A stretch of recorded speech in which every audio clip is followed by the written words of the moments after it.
EVG integra culturas por medio de la educación. Por tal motivo, nuestra plataforma educativa está conformada por estudiantes y docentes latinoamericanos que comparten sus conocimientos trascendiendo fronteras. Si ya eres nuestro alumno, es importante que conozcas cómo utilizar la plataforma educativa. Primero, debes ingresar al sitio web www.evg.es. Segundo, en el menú principal debes ingresar a Área de Alumnos. Tercero, ingresa tu correo y contraseña con el cual te registraste en el curso. Cuarto, una vez que ingreses en la plataforma educativa, debes dirigirte a la fotografía del curso para que se despliegue el contenido. Quinto, los recursos que encontrarás en la plataforma son solicitud de certificado, ingresar a las clases en tiempo real, descargar documentos de la biblioteca virtual, revisión de notas. Sexto, cómo utilizar la plataforma educativa. Clic en la lección correspondiente. Si encuentras el botón Ver los cuestionarios de la lección, debes ingresar para resolverlo. Llenar los campos correspondientes a continuación. Seleccionar la opción Completar el cuestionario. Tienes el botón de Contactar con el profesor. Education Business Group. Una nueva forma de pensar.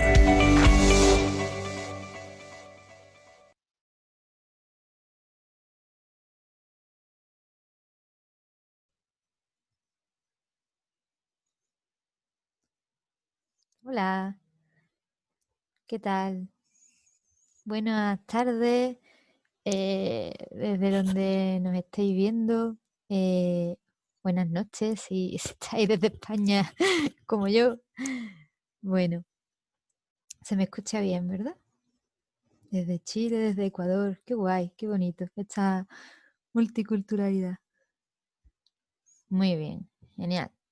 Desde Paraguay, desde Chile, desde Perú. Wow, qué guay. Bueno, pues si os parece bien, vamos a proseguir con el curso de trastorno de tratamiento psicológico del trastorno de la ansiedad generalizada, ¿vale? Y voy a compartir pantalla. A ver, me decís si se ve bien, ¿vale? Creo que sí, ¿no? La estáis viendo, ¿verdad?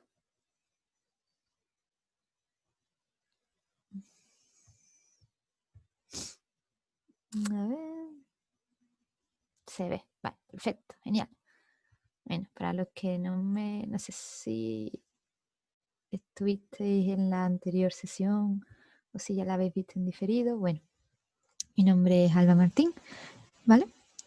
Y me encargo de enseñaros este fantástico curso para aprender a gestionar la ansiedad, en concreto el trastorno de ansiedad generalizada. Bueno, la sesión anterior estuvimos viendo el concepto de ansiedad, ¿vale? Porque quería que os quedara muy claro a qué nos referimos cuando hablamos de ansiedad, ¿vale?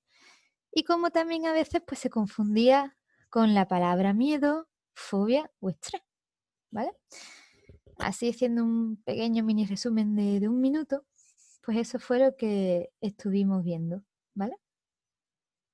Y la idea que tenía que quedarse muy clara es, aunque ya lo veremos en la sesión cuarta y quinta, que es cuando abordamos el tratamiento psicológico, es que la ansiedad no se trata de que desaparezca, de que la eliminemos. No, porque la ansiedad ya aprendimos en la anterior sesión que es adaptativa, es decir, nos sirve. Entonces, algo que sirve para la vida, pues no lo podemos eliminar, ¿vale? Es como si te cortas un brazo, no, no tiene sentido.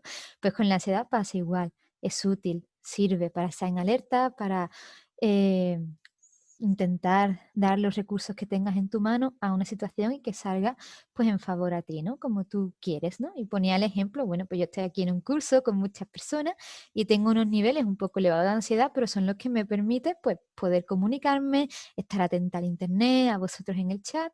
Necesito tener ansiedad ¿vale? Para poder desempeñar esta función que estoy haciendo con vosotros y con vosotras, ¿vale? ¿Cuándo es el problema? Cuando la ansiedad, esta adaptativa de la que os cuento, que es sana, pues pasa a ser patológica. ¿Y cuándo pasa a ser patológica? Pues cuando se prolonga en el tiempo. Yo cuando cierre el ordenador no tengo por qué sentir ansiedad, ¿verdad? Cuando es demasiado intensa, imaginaos que me estuviera dando un infartillo, no podría seguir dando el curso, ¿vale? Y dura, y sigue durando, y me provoca una sensación de malestar que me afecta a mi vida diaria, ¿vale? Ahí ya es cuando hablamos de ansiedad patológica. Bien, entonces, en esta segunda clase vamos a ver las manifestaciones de esta ansiedad, aunque ya os di unas pinceladas de cómo era la respuesta ansiosa, y vamos a ver qué tipos de trastornos existen cuya base es la ansiedad, centrándonos ya por último y sobre todo en el que nos concierne, que es el trastorno de ansiedad generalizada. Pero Alba, ¿y por qué nos estás explicando entonces los demás trastornos? Pues porque es importante para no confundirlo con una fobia social, una separación, perdón, una ansiedad por separación, ¿vale?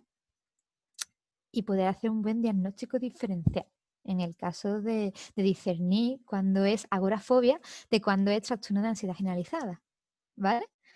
¿Me seguís, verdad? A ver, sí. Bueno, como iba diciendo, hoy vamos con el punto 2, ¿vale? Y vamos allá.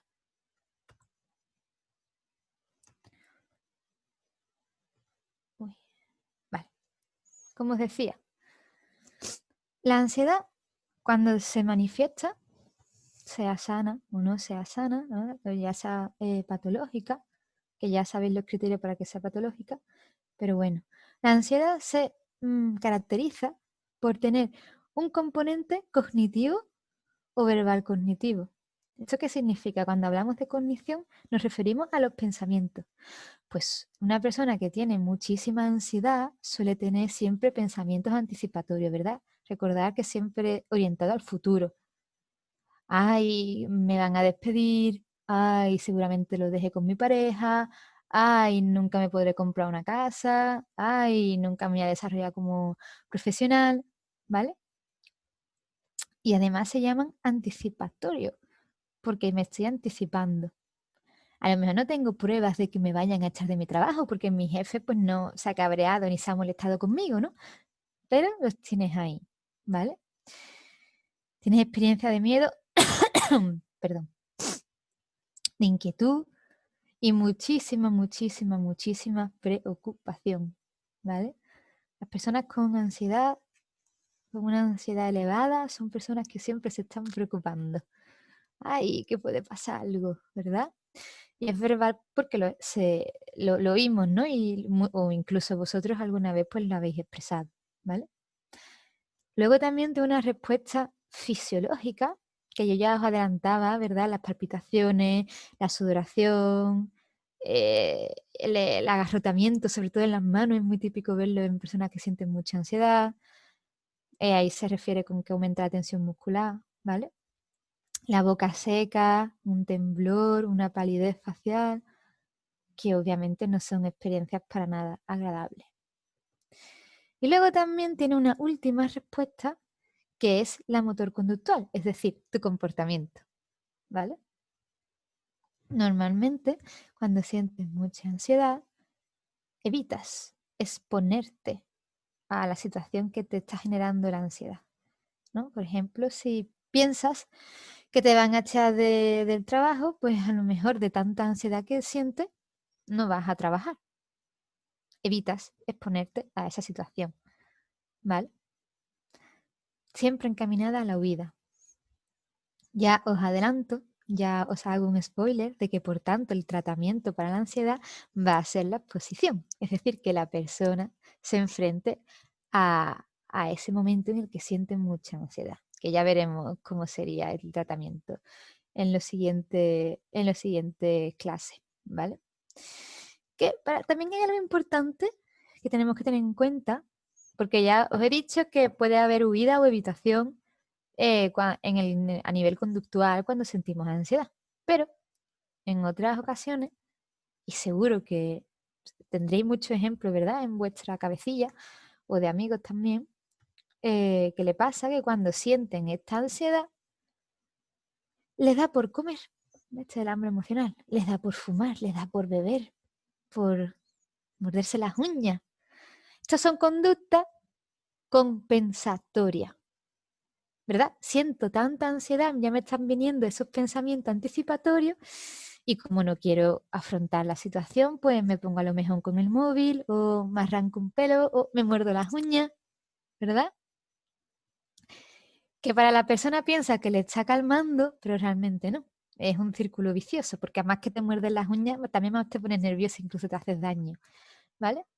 Me parece importante que tengamos esto en cuenta de cómo se manifiesta la ansiedad. Y en cada persona es diferente. Este es un poco el hándicap que tiene la psicología. Nosotros cuando hablamos de síntomas y demás, siempre es a nivel correlacional, es decir, se asocia, pero no es causa-efecto, ¿vale? Por eso en cada persona puede ser diferente esta sintomatología, ¿vale? Y eso es lo bonito y lo necesario de estudiar la idiosincrasia de cada uno, que eso lo veremos en la clase de mañana, en donde vamos a aprender a evaluar la ansiedad, ¿vale? Bueno, proseguimos pues. Como ya me preguntasteis un poco sobre el aspecto biológico de la ansiedad, bueno, pues he visto acertado incluir las diapositivas estas en esta clase. Yo os contaba que a nivel biológico se producen cambios en nuestro cerebro cuando estamos con niveles elevados de ansiedad. Uno de ellos es, por ejemplo, que la amígdala, que es esta parte que se encuentra aquí, pues se sobreactiva demasiado. La amígdala se relaciona o su función es procesar aquellos estímulos pues que tienen una reacción emocional de miedo, de huida, ¿no? Por ejemplo, si ves un león, la parte de tu cerebro que se va a activar es la amígdala, que está en esta zona más o menos. Y te va a provocar ansiedad, porque ya hemos dicho que la ansiedad sirve para defendernos, para movilizar recursos, ¿vale? Bueno, y también hay una alteración de la serotonina y también del factor liberador de la corticotropina, que se asocia también con el estrés, que es cuya hormona es el cortisol, con la que se asocia, ¿vale? Bueno, aquí veis, os decía también que esta zona de la amígdala es curioso que se encuentra en el sistema límbico, que el sistema límbico es como la parte más primitiva que tiene nuestro cerebro, es decir, es la que menos evolucionada está, ¿vale? Las partes internas realizan funciones como muy animales, ¿no? Por así decirlo, muy básicas, como el movimiento, como estas reacciones, ¿vale? Bueno, o el sistema de vigilia, de sueño, de dormir, de despertarnos, la respiración, ¿vale? Y la parte más externa del cerebro, que es sobre todo esta parte de aquí, que es la corteza prefrontal, ¿vale? Que la veis ahí señalada también, pues es la parte como más evolucionada y es la que nos permite pensar, organizar. Por ejemplo, cuando hoy habéis venido a esta clase es porque os habéis organizado, ¿verdad? Para que os diera tiempo a poder asistir y demás. Bueno, pues de esto se encarga la parte prefrontal. Es como si fuera la orquesta, ¿no? El director de orquesta de todas nuestras funciones cognitivas, que ya sabemos que cognitiva es relacionado con el cerebro, con los pensamientos, como puede ser la memoria, la atención, ¿vale? Bien. La ansiedad también se puede explicar mediante modelos conductuales. Y esto responde a la pregunta de ¿cómo se origina la ansiedad? Ayer os di una pequeña pincelada de que la ansiedad se originaba también por factores pues, sociales, ¿verdad? Culturales que influían. Bueno, pues basándonos en los modelos conductuales, podemos explicar el origen de la ansiedad, pues por ejemplo, basándonos en los condicionamientos clásicos de Pavlov o el condicionamiento operante pues, de Skinner, ¿no? Que yo creo que aquí la mayoría sois estudiantes de psicología o profesionales también, y estos nombres suenan. Son como los papás de la, de la psicología, en este caso de la rama conductual, que es la que más aval científico tiene, ¿vale? Bueno, pues eh, eh, el autor Paulo diría que has adquirido la respuesta ansiosa, ¿vale? Por ejemplo, imaginaros que una persona pues se queda encerrada en el ascensor y cada vez que tiene que volverse a montar en un ascensor, en un elevador, ¿no? Creo que también se dice en Latinoamérica, ¿no? Cuando vives en un bloque de piso, pues para ir a la planta segunda, en vez de coger la escalera, el ascensor. Pues esa persona va a tener ansiedad porque ha asociado el ascensor con quedarse encerrado, ¿no? Una experiencia traumática. Eso se explica mediante el condicionamiento clásico, que lo veis aquí en esta imagen, ¿no? En un primer momento el ascensor era un estímulo que no provocaba ansiedad, ¿verdad? Como puede ser la campanita, cuando a un perrito le ponemos una campana, no saliva, ¿verdad? Pero cuando le ponemos un hueso, sí. Bueno, pues a lo mejor la persona, pues a lo mejor venía ya, puede que hubiera tenido también un mal día y ya venía como un poquillo atacada, un poco más nerviosa, ¿vale? ¿Qué pasa?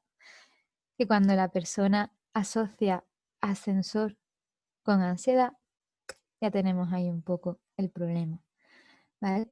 Y luego también hay veces en que la ansiedad ocurre debido a, se puede explicar mediante condicionamiento operante, es decir, la consecuencia, ¿vale? Si esa persona se queda reiteradas veces encerrada en el ascensor, pues más ansiedad va a tener, ¿vale? Bueno, también existen modelos cognitivos para ayudar a entender por qué ocurre la ansiedad, ¿vale? Porque los modelos conductuales tienen una crítica que es que, bueno, que no, que no todas las personas responden de manera igual ante unas mismas situaciones, ¿vale? A lo mejor hay una persona que sí le da ansiedad montarse en este ascensor, pero hay otra que no. ¿Por qué pasará esto? Bueno, pues porque también tenemos unos modelos cognitivos que nos explican otras vías por las cuales funcionamos las personas, como tú y como yo, ¿vale? Por ejemplo, Clark, de 1986, dice de que la ansiedad puede ocurrir porque a lo mejor interpretamos de manera inadecuada las sensaciones físicas, que esto es muy típico en los trastornos de pánico. Una persona que tiene trastorno de pánico está hipersensible a sus señales internas. Entonces, claro, es como si nos rascamos aquí mucho tiempo, ¿verdad? Y sigo y sigo y sigo. La piel esta pues va a estar muy roja. Entonces, de primer momento que me roce, ¡guau! Me va a doler. Pues algo ocurre cuando nuestra mente o nuestros pensamientos siempre están enfocados a estoy sintiendo que el corazón me está palpitando demasiado, seguro que es un ataque de pánico. No, simplemente pues que te está palpitando porque vienes a hacer deporte quizás, porque has subido las escaleras o por lo que sea, ¿vale? Y claro, como ya te viene esos pensamientos, pues ocurre pues el trastorno de pánico. La misma persona incluso se lo llega a provocar, ¿vale? Es muy típico esto, observar esto en las personas. Bueno, Salkovskis de 2002 también nos propone de que quizás las personas tienen una ansiedad patológica porque consideran que la preocupación tiene un carácter preventivo. ¿Esto qué significa? Pensamos que preocupándonos vamos a poder controlar algo, cuando en realidad no. Por mucho que piense, no significa que vas a poder controlar. Pero claro, la persona pues se cree esas preocupaciones y es un pseudo control, pero realmente no sirve para nada. Pero claro, de nuevo, otra vez se perpetúa ese círculo vicioso porque ya vimos también en la anterior clase de que si yo pienso una cosa, me voy a sentir en esa determinada manera y voy a comportarme de manera siguiendo una armonía. Entonces, si no paro de preocuparme, pues voy a estar nervioso, ¿verdad? Voy a estar nerviosa, porque es la respuesta fisiológica que va de la manita con ese pensamiento, ¿vale? Me estáis poniendo por aquí preguntillas y demás. Si no os importa, cuando queden 15 minutos es cuando respondo a las preguntas. Os lo digo porque si le escribís ahora, a lo mejor no me da tiempo a subir con el ratón para poderos leer, ¿vale? Dice por aquí Florencia, durante mucho tiempo pensaba eso, que preocupándome me controlaba y no. No, no, preocuparte no sirve de nada. Ocuparte quizás sí. Eso también lo veremos ya en la parte de tratamiento. Bueno, y también otro autor cuyo nombre es un poco complicado de pronunciar, Salkoviskis. Ah, vale, no, perdón. El mismo, también aplicado al trastorno obsesivo compulsivo. Dice la importancia y responsabilidad atribuida a los pensamientos. Vale. En la persona que tiene trastorno obsesivo compulsivo, que también es forma parte de los trastornos de ansiedad, eh, de nuevo es un poco el mismo símil que con la preocupación. Tienen la obsesión de cerrar las puertas, por ejemplo, de lavarse las manos, pensando que así van a evitar algo. Pero al final está todo en la cabeza. Son los pensamientos. ¿Vale? Bueno, como os digo, estos son ejemplos para explicar por qué ocurre la ansiedad. ¿Vale? Bien. Y ya sí que sí, vamos a ver qué tipo de trastorno nos podemos encontrar, cómo diferenciarlo del trastorno de ansiedad generalizada.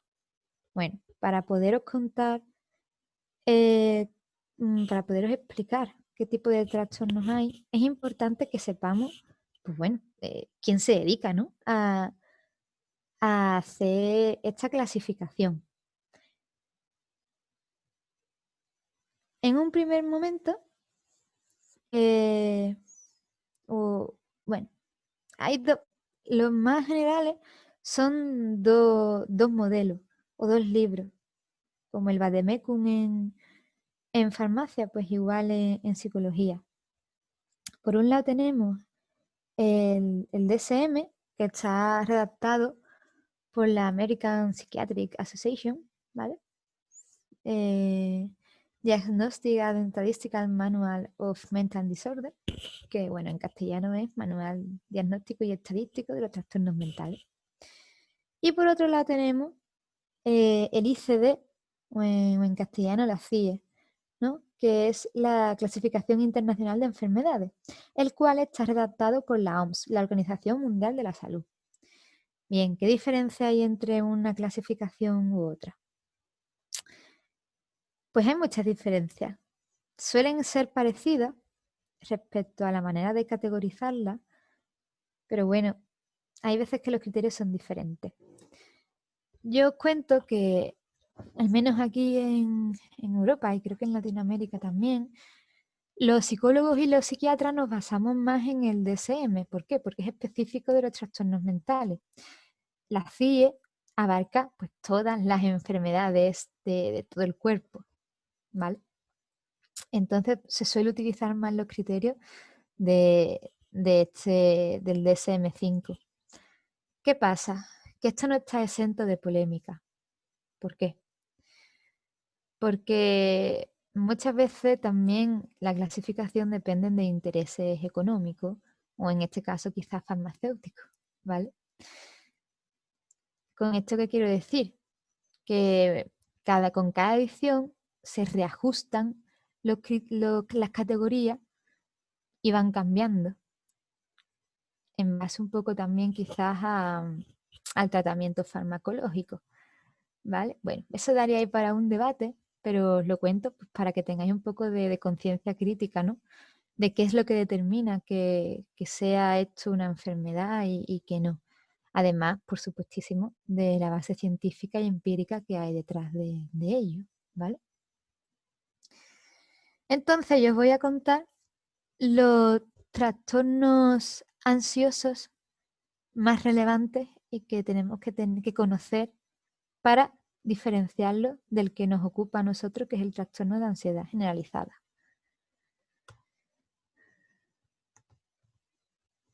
Bueno, el primero sería la fobia social. Fobia o ansiedad social. El DSM-4, por ejemplo, era ansiedad social. En el DSM-5 se cambió por fobia. Bueno, como su nombre indica, la palabra social ya nos está dando pistas. ¿Pistas de qué? De que normalmente esa persona va a tener ansiedad en contextos sociales. Contextos sociales puede ser pues donde haya más de una persona, ¿vale? Ya sea en un trabajo, en una reunión informal de amigos, familia. No tiene por qué no darse en un círculo seguro. Puede darse también. No es frecuente, pero se puede dar esta fobia social, ¿vale? Como pone en la diapositiva, es un intenso miedo a ser evaluado negativamente por los demás, ¿vale? ¿Y qué pasa? Ya sabíamos que la ansiedad tiene este componente de escape y evitación. En este caso, pues, de situaciones sociales, de fiestas, de reuniones, en fin, ¿vale? Puede ser tanto específica como generalizada. Es decir, puede ser específica de un contexto en concreto, por ejemplo, en la clase, o puede darse en varias situaciones. Aquí os pongo un ejemplo de las situaciones más temidas, ¿no? Iniciar ante una conversación con desconocidos, quedar con alguien, asistir a una fiesta, hablar con personas de autoridad, la policía, por ejemplo, o un médico, ¿vale? Comer o beber en público, fijaos, qué aspecto, ¿verdad? O qué comportamiento, eso es muy llamativo en las personas que tienen fobia social. Hablar en público, incluso utilizar aseos públicos, fijaos, porque implica que puede haber también más personas ahí en la sala. Bueno, ¿y por qué ocurre esto? Pues ocurre porque hay como unos errores cognitivos en la persona que siente ansiedad o fobia social, ¿vale? Al empezar tiene una idea desajustada de cómo debe ser una interacción social. Es muy típico escuchar a estas personas pues que piensan que tienen que llevar como la voz cantante o la voz cantante me refiero que se responsabilizan de la conversación y se siente que están aburriendo a los demás. Por ejemplo, son unas ideas muy irracionales. Criterios de ejecución social muy elevados. No se permiten pues que a lo mejor no todo el mundo le va a caer bien esa persona y no por ello pues ya eres mala persona. Excesiva conciencia de uno mismo, eso significa que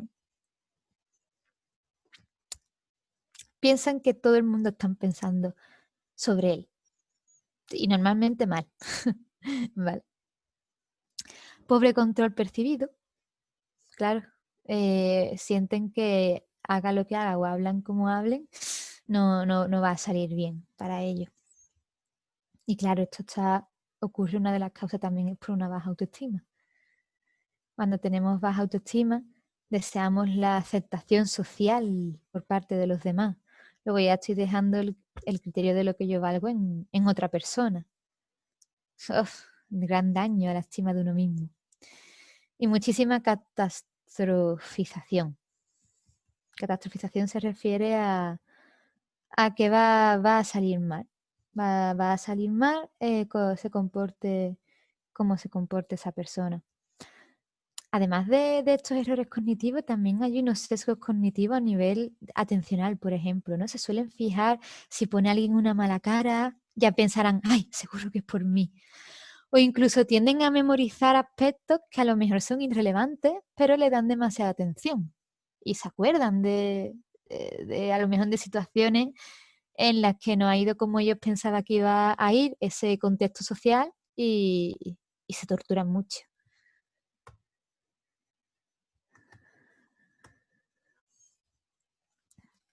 Otro trastorno cuya base es la ansiedad. Bueno, pues el trastorno de angustia o trastorno de pánico, ¿vale? ¿Qué ocurre en este trastorno? Pues hay una presencia de crisis de angustia, repetitiva e inesperada. Ese es el problema. Al ser inesperada, la persona carece de control. Entonces se asusta más, se preocupa más. Está en el futuro de, oh Dios mío, me va a volver a pasar esta crisis de ansiedad. Yo también os comentaba en la anterior sesión de que esta crisis de ansiedad se asocia, bueno, hay una palpitación fuerte del pecho, un bloqueo y como que parece un infarto, un infarto de cardio, de corazón. No es así, simplemente es ansiedad, ¿vale? De hecho, ahí lo tenéis. Se caracteriza por un periodo de intenso temor acompañado de síntomas físicos y cognitivos. La parte cognitiva, oh Dios mío, me voy a morir. Un pensamiento muy típico que suele tener una persona que tiene esta crisis de angustia, ¿vale? Temor ante la posibilidad de una nueva crisis, como os decía, esa ansiedad anticipatoria, y preocupación por las consecuencias de la crisis de ansiedad, perdón, de angustia, porque se pueden desmayar, se pueden dar un golpe en la cabeza y por eso sienten esta preocupación, ¿vale? Uy, perdón. Vale. Otro tipo de trastorno de ansiedad es la agorafobia. Agora significa espacio abierto en griego. Las personas que tienen agorafobia pues tienen miedo a salir al mundo exterior, a estar en un autobús, en la cola del supermercado, a salir de casa, vaya. Pero, ¿de dónde viene un poco esta ansiedad? ¿O de dónde puede venir este miedo? Pues sobre todo viene de situaciones o viene del porqué, ¿no? De dónde, de cuál es el origen. Pues sobre todo de no saber si se puede escapar de esa situación o disponer de ayuda, ¿vale? Cuando estás en tu casa, estás en un contexto seguro, estás protegido. Pero si estás afuera, no controlas nada. Entonces sientes mucho miedo, ¿vale? Mm, mm. Bueno, creo que va bien, ¿verdad? Sí. Vale. Luego también hay una ansiedad anticipatoria, porque la agorafobia también cursa con crisis de angustia. Entonces, más miedo. Y una evitación de síntomas corporales que atribuye al comienzo de una crisis, así como a lugares donde la crisis ha aparecido o pudiera aparecer. De nuevo, eh, cuando tú estás fuera de casa, pues estás andando, pues a lo mejor quizá el corazón te late un poco más rápido porque estás moviéndote, ¿no? O quizás cuando estás en un centro comercial, pues sientes muchísima calor. ¿Qué pasa? Estos son síntomas que si no tuviéramos agorafobia ni nos fijaríamos, ¿verdad? Están ahí y ya está.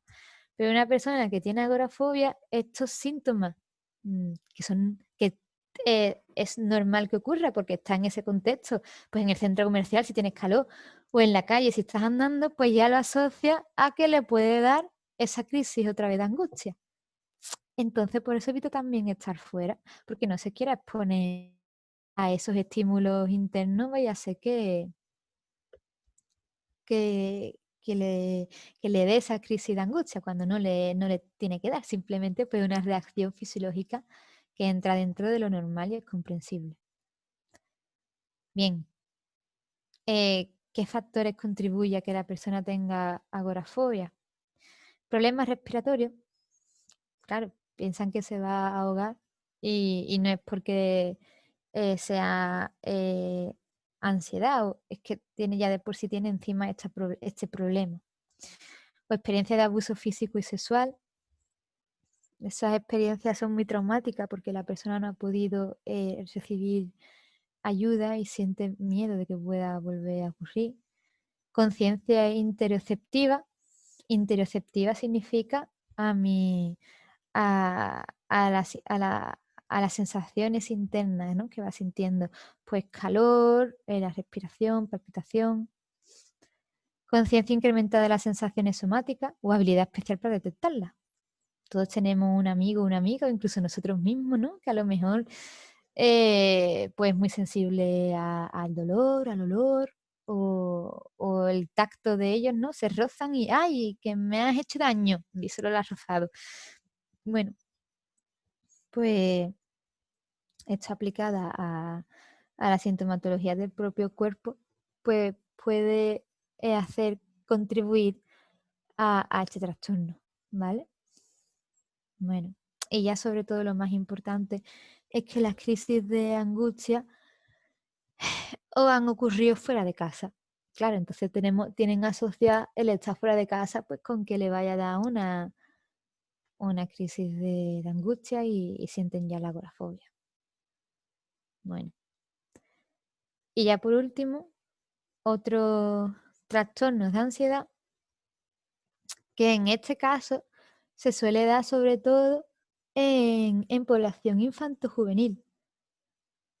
¿Por qué? Pues el primero, pues porque hay un momento en el que hay que dejar a los niños y a las niñas en el cole y se aferran a la papá o a la mamá, ¿verdad? Es el trastorno de ansiedad por separación, ¿vale? Siento un apego hacia papá y hacia mamá y no me quiero separar de ellos y lloro, ¿vale? O otro tipo de trastornos de ansiedad es el mutismo selectivo, que es curioso. Es un fracaso constante de hablar en situaciones sociales específicas en las que existe expectativa de hablar, por ejemplo en la escuela, a pesar de hacerlo en otras situaciones. El chico o la chica asocia a que si se calla, pues no siente ansiedad y por tanto ocurre lo que se llama este mutismo selectivo. Recuerdo una vez que para trabajar este mutismo selectivo en una niña de 5 años, lo que hice fue coger caramelo y coger a otro compañero que era muy charlatán. Y tomaba caramelos con este chico. Y ella miraba, claro. E intentaba ver si me pedía caramelo o si ella hablaba, pues yo le daba un caramelo, ¿vale? Bueno, el problema de, de la comida es que sacia. O sea, no le puedes dar muchos caramelos a quien sea, ¿no? Pero bueno, en este caso, pues me sirvió para empezar un poco a romper el hielo y a que ese mutismo selectivo se fuera desvaneciendo, ¿vale? Uy. Y ya sí que sí, una vez ya contemplado los diferentes trastornos cuyo origen o causa es la ansiedad, nosotros nos vamos a centrar en el trastorno de ansiedad generalizada, que como su nombre indica, general, es que la persona siempre siente ansiedad. Y una ansiedad general, que no es por algo en concreto, ¿no? Como la agorafobia, que es cuando estás en espacios abiertos, ¿no? O la fobia social, que es cuando tienes a personas delante. Es un sentimiento tan difuso que te da ansiedad. No lo sé, todo, te dirían las personas que tienen ese trastorno de ansiedad generalizada, ¿vale? Fijaos, ahí la defino, ¿no? Como un estado de ansiedad y de preocupación excesiva, muy, muy excesiva, e incontrolable. La persona siente que no tiene control de su vida, por eso todo le da ansiedad y por eso se preocupa. Nos solemos preocupar de las cosas pues, que a lo mejor no están bajo nuestro control, ¿no? Clínicamente significativo, insomnio, demasiado mal humor, se queda en casa demasiado para evitar situaciones que le provoquen ansiedad, ¿vale? Eso es clínicamente significativo. Es decir, que ya hay un deterioro. E incapacidad evidente de diversas áreas de la vida del sujeto, de la persona. Esto es importante. Y esto no solo aplicado al trastorno de ansiedad generalizada, sino a cualquier trastorno. Para que un trastorno se considere como tal, es porque afecta a varias áreas de la vida del sujeto. Si solo afecta, por ejemplo, un niño, ¿no? Nos dice el profesor de que en la escuela se porta muy bien, pero la abuela le dice pues que en casa se porta muy mal. ¿Tiene el niño un trastorno? Pues a priori no. Quizás las pautas educativas en casa del abuelo o de la abuela no son las más acertadas para regular el comportamiento. No tiene por qué tener un trastorno disruptivo de la conducta, ¿vale? En este caso, si a la persona le diera solo ansiedad y ir al trabajo y estando en su casa no siente ansiedad, o estando en la playa o en cualquier otro sitio no la siente, pues quizá habría que cuestionarse exactamente qué está ocurriendo ahí en el trabajo. Quizá le cueste decir que no, quizá tenga problemas de habilidades sociales. Y no estaríamos hablando de un trastorno de ansiedad generalizada, sino simplemente, pues, eso, pues es un problema, pues, quizá de comunicación o de delegar tareas, ¿vale? Es importante que eso lo tengamos siempre en cuenta. Más características. Dominancia de la aprensión ansiosa. Activación y afecto negativo elevado crónico.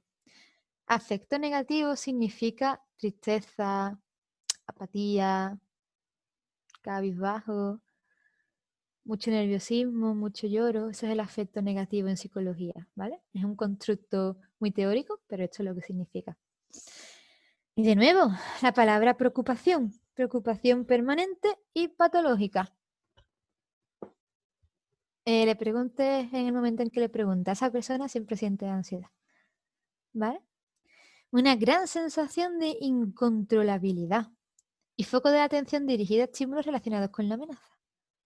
Me preocupa el futuro, me preocupa mi trabajo, pues esa persona no para de ver noticias para ver qué va a pasar. Como si así pudiera controlar algo, ¿no? Ahora, desgraciadamente, con este tema del coronavirus y de la pandemia, pues muchas personas sentimos ansiedad por una incertidumbre laboral. Pero la persona que la siente tan fuerte es como que constantemente está obsesionada, ¿no?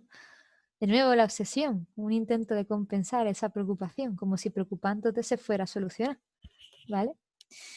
Y una evitación conductual relacionada con situaciones potencialmente peligrosas. Exposición en público o cualquier situación en la que tengas que desarrollar una habilidad tuya, una destreza, que te tengas que exponer, pues la vas a evitar, ¿vale? Incluso puede haber temores hipocondríacos y pensamientos intrusivos.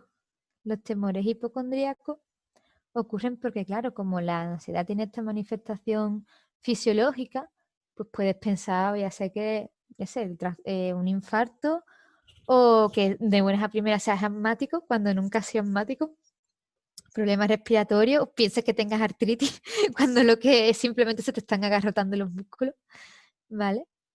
Y pensamientos intrusivos. Los pensamientos intrusivos se caracterizan por ser pensamientos que no puedes controlar, que aparecen. Va a ir mal esta clase, se te va a apagar el ordenador, se te va a ir internet, ¿no? Serían mis pensamientos intrusivos. Os animo a que observéis cuáles son los vuestros, en qué situaciones ocurren, ¿vale? Y normalmente versan o hablan de el futuro, ¿vale? Bueno, proseguimos. Importante, como os decía, la duración. La persona siente ansiedad la mayor parte del tiempo y durante varios meses. Es excesiva la preocupación. Es una implicación y una carga emocional muy alta. Además, por diversos temas. Le preguntes por donde pregunte, esa persona se va a sentir altamente ansiosa. Y hay un gran deterioro de su vida, de sus relaciones sociales, de pareja, del trabajo. ¿Vale? Bueno, y ya por último, pues os cuento los criterios del DSM-5 para poder diagnosticar el trastorno de ansiedad generalizada. Vamos a la parte de preguntas, ¿vale? Que tengáis. El más frecuente, ya os lo aventuraba en la primera clase. De nuevo, bueno, fijaos, aquí ya, cuando digo duración, ya me lo especifica el DSM-5. Mínimo 6 meses. Si esa persona está con ansiedad 4 meses, no sería trastorno de ansiedad generalizada, ¿vale? Relación con diversos sucesos o actividades, como en la actividad laboral o escolar. es que se suele poner esto de ejemplo porque es donde más estrés o donde más picos de ansiedad podría ocurrir, ¿vale? Al individuo le es difícil controlar la preocupación, hay exceso de pensamiento intrusivo, ¿vale? Y ya os dice el DSM, mínimo 3 de los 6 síntomas siguientes que deben de haber estado presentes durante más días de los que han estado ausentes en los últimos 6 meses. Y aquí te especifica que en niños solamente se requiere un ítem, ¿no? Que creo que era una de las preguntas que me hacía ahí la clase anterior. Bueno, pues las características, ¿no? Sensación de estar atrapado, nervios, mucha fatiga, dificultad para concentrarse, ¿verdad? Que ya hablábamos de que la parte atencional y la de memoria se ven afectadas, irritabilidad, tensión muscular, problemas del sueño, ¿vale? Hay un deterioro en varias áreas. Y esto es importante. Esta persona no siente ansiedad debido a una droga o un medicamento, ni a otra afección médica como puede ser el hipertiroidismo. ¿Por qué? Porque hay medicamentos cuyo efecto secundario es una hiperventilación, un nerviosismo, en fin, síntomas que se asocian con ansiedad. Hay que descartarlo siempre, ¿vale?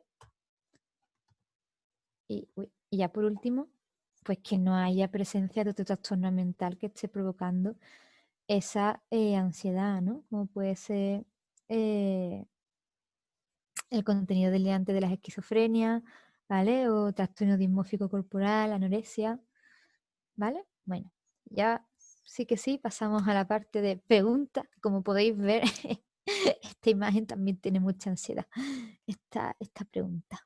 A ver, yo lo voy a poner en grande para poder leer mejor y a empezar de abajo arriba.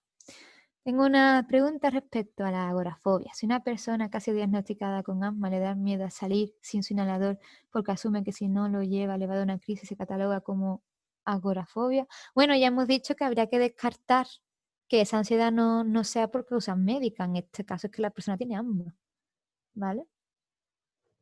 Ansiedad y angustia es lo mismo. Ay, es que el castellano es maravilloso, ¿verdad? Porque tenemos una diversidad de lengua muy amplia. Es que a nivel en la literatura científica, no es lo mismo. Hablando vulgarmente, sí. De hecho, muchas personas y nosotros en nuestra vida diaria decimos ansiedad, miedo y angustia y nos estamos refiriendo a lo mismo. A nivel científico es diferente, ¿vale? ¿Cuál es la diferencia entre agorafobia y fobia social? Bueno, pues que la fobia social, como su nombre indica, ocurre siempre con personas, en situaciones en las que tiene que mantener una conversación o un contacto, ¿vale? Por ejemplo, una persona con fobia social, pues no se sentiría mal por ir en un autobús, no tendría esa ansiedad. La sentiría si en el autobús se encuentra con su vecina y ha establecido contacto y, oh Dios mío, tengo que hablar con esta señora. Y ahí le vendría, ¿no? Esta sintomatología. En la crisis de ansiedad, la persona puede sentirse desorientada o que se olvida las cosas y puede sentir temor a quedar así. Sí, de hecho, si ocurre desmayo, hay pérdida de memoria. Y claro, eso incrementa a que la persona, pues peor se sienta, anticipe más, ya le venga esos pensamientos hipocondríacos de seguro que porque he tenido esto, a lo mejor voy a desarrollar Alzheimer, en fin, o sea, este catastrofismo que tanto caracteriza a la ansiedad. Vale. ¿Qué le pregunta? A ver, lo voy leyendo poco a poco. Las preguntas que me hacía de tratamiento las vemos en la cuarta y en la quinta clase, ¿vale? No procede que las responda ahora, pero me alegro que tengáis esta curiosidad. Mm.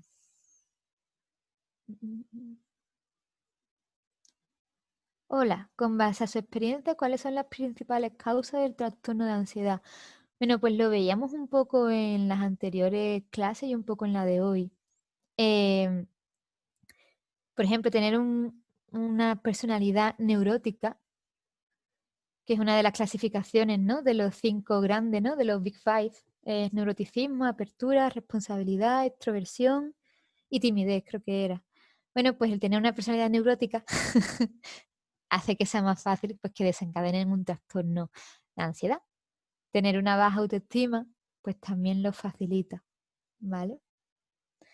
A veces no saber decir que no a las cosas o establecer límites sanos, pues hace también que tengan ansiedad, ¿vale? Con respecto al cuestionario pasado, ¿por qué la fobia se toma como racional si hablamos que irracional o desproporcional? Si quieres eso, mándamelo por, por correo y te respondo, porque no tengo el cuestionario aquí delante, ¿vale? Todos podemos sentir en algún momento crisis de pánico. Sí, el hecho de estar vivo nos expone a cualquier enfermedad. Una cosa ya es que tengamos una predisposición genética o no, ¿vale? Si tú tienes antecedentes de familiares que si han tenido esta ansiedad o esta crisis de pánico, pues genéticamente estás más predispuesto a tenerla, ¿vale? Mm. ¿Con qué podría sustituirse un hábito ansioso como morderse las uñas, fumar o beber? A ver, pues lo puedes sustituir por otro hábito de vida más saludable, como beber un vaso de agua. Yo te recomendaría que hicieras inspiraciones profundas, que eso realmente sí te va a desactivar un poco de esa ansiedad fisiológica, más que de sustituir, porque al fin y al cabo son conductas evitativas, o sea, se perpetúa el problema, sigue estando ahí, ¿vale? Mm, mm, mm. Entonces la crisis de pánico si es genético, cualquier enfermedad, sea mental o sea del resto del cuerpo, si tenemos una predisposición genética a padecerla por nuestros padres, familiares y demás, pues la podemos desarrollar. ¿Qué pasa? Que en nuestra mano está el que esa enfermedad se llegue a desarrollar o no. Por eso no es 100% genética, se habla de epigenética, que es un poco la mezcla de factores ambientales con la genética. Por ejemplo, hay personas que su abuelo tuvo esquizofrenia, trastorno de esquizofrenia, y el nieto, pues a lo mejor tiene un 5%, ¿no? de probabilidad de tener esquizofrenia, pero se droga.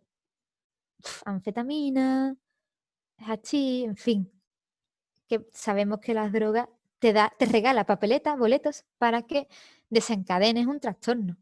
Por eso tenemos que cuidarnos. Por eso tenemos que aprender a llevarnos mejor con nuestra mente, ¿vale? No tiene por qué ser de un 50%. La relación de cómo afecta la genética en el individuo es propia de cada uno, ¿vale? Sí, la tricofragia entra también dentro de la ansiedad, ¿vale? Hola, si la ansiedad generalizada debe marcar un tiempo de 6 meses, el estrés postraumático ¿con cuánto tiempo puede marcarse? Pues creo que también era 6 meses. No sé si era 6 o 3, ¿vale? Si quieres escríbeme un correo y te lo confirmo con el DSM-5, ¿vale? A ver, vamos a ver. Vamos a ver más preguntillas de arriba que creo que también me habéis estado escribiendo. La ansiedad, ¿la ansiedad ocasiona tristeza y reacciones psicosomáticas?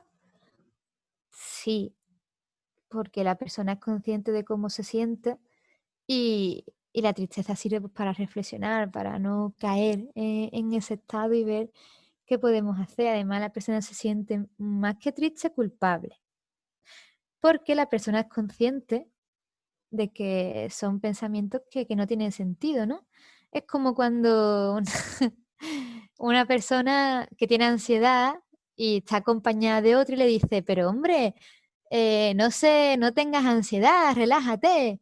Y la persona dice, gracias, no lo había pensado. Pues claro que sé que no tengo que tener ansiedad, pero ahí está, porque son pensamientos intrusivos que no se pueden controlar, ¿vale? Mm, mm, mm, mm. A ver, vamos a ver más. Las preguntas de terapia las contesto en la sesión cuarta y quinta, ¿vale? Vamos a ir por arribilla para ver las preguntas anteriores.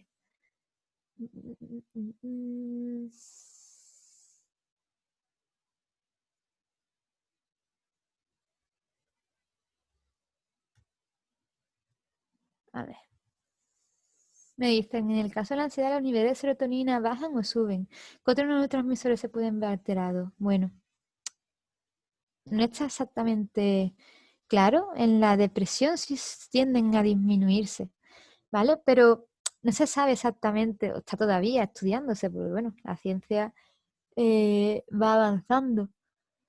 Pero no se sabe si es más por cuando hay un fallo en la recaptación o un fallo en la liberación, ¿vale? Y hay otros neurotransmisores que se ven alterados como la dopamina.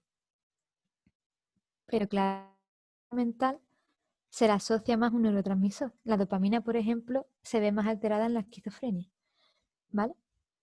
Y cuando es alterado también es una palabra muy amplia. Depende, ¿no? De en qué parte del cerebro pues puede aumentar o puede disminuir. ¿Es necesario recetar medicamento para los trastornos de ansiedad? Sí y no. Depende de la gravedad de la persona. Yo como psicóloga pues abogo siempre a que a, a utilizar más el tratamiento psicológico. ¿La combinación de ambos da resultado? También, pero bueno, si tenemos herramientas psicológicas, ¿verdad? ¿Para qué nos vamos a meter medicamentos en el cuerpo? ¿Puede haber comorbilidad entre trastornos de ansiedad? Sí, puede haberlo. De hecho, es frecuente, aunque es más frecuente que curse el trastorno de ansiedad generalizada con la depresión, ¿no? Por eso me preguntaba el sentimiento de tristeza. Bueno, ahí lo tenéis, ¿no? La depresión no es otro de tristeza prolongado en el tiempo.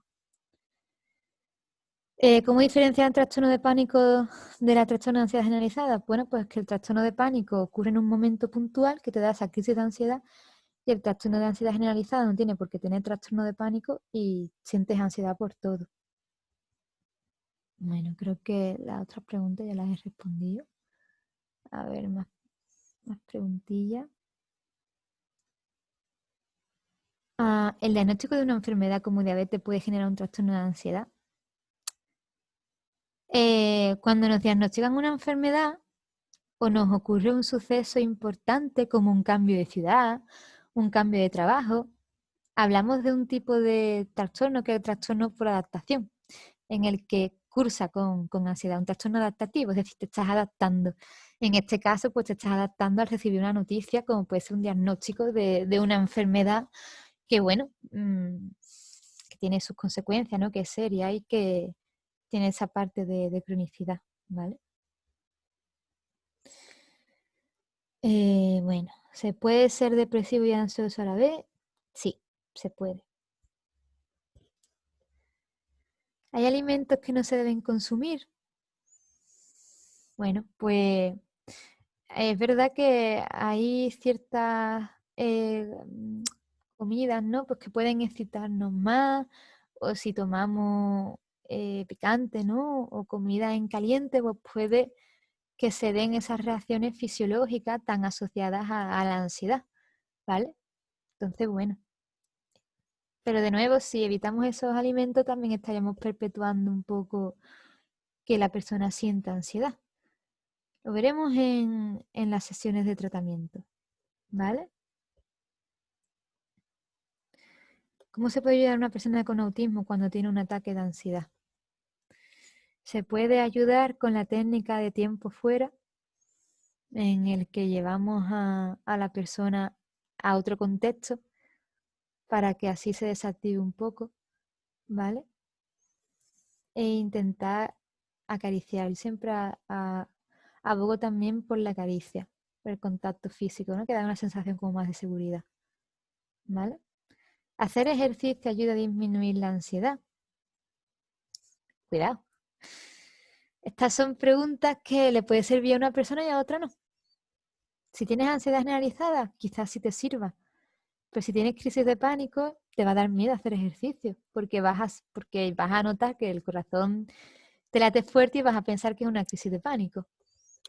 Ya veremos que uno de los tratamientos, de hecho, de las personas que tienen trastornos eh, de ataques de pánico, de angustia, eh, se le trata un poco de esta manera, exponiéndose a hacer ejercicio. Bueno, creo que ya es la hora. ¿El TAG afecta a la relación de pareja sexual? Sí, puede afectar, por supuesto. Disminuye la libido. Recordamos que afecta a muchas áreas, ¿vale?